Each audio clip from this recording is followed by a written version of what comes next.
Hello friends, இன்றைக்கி அரைக்கிறது தான் செய்ய போகிறோம். வாங்க பார்க்கலாம். தேவையான பொருள்லாம் எடுத்து வச்சுருக்கேன். எப்படி செய்யணும்னு பார்க்கலாம் வாங்க.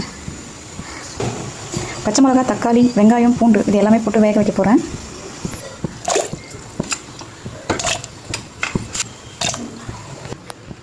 கொஞ்சமாக புளி போட்டிருக்கேன்.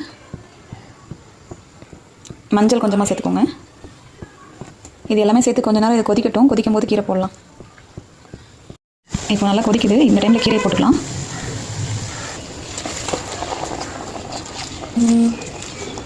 நான் இப்போ மூடி போடாமல் தான் வேக வைக்க போகிறேன். இது கொஞ்ச நேரத்தில் வந்துடும். வந்ததுக்கப்புறம் எடுத்து கடைஞ்சிக்கலாம்.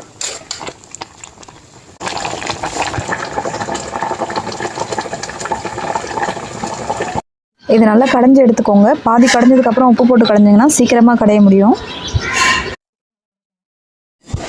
கீரை கடைஞ்சிட்டேன். இப்போ தாளிச்சிக்கலாம். தாளிக்கிறதுக்கு தேவையான பொருள் எடுத்து வச்சுருக்கேன்.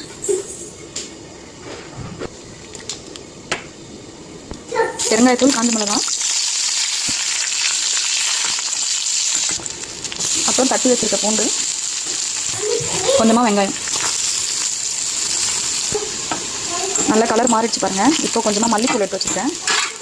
மல்லித்தூள் போட்டுக்கலாம்.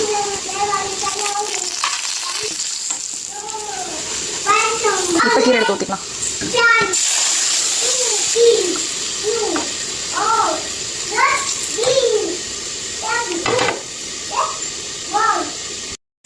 அவ்வளோதான் ஃப்ரெண்ட்ஸ், இப்போ கீரை ரெடி ஆகிடுச்சு.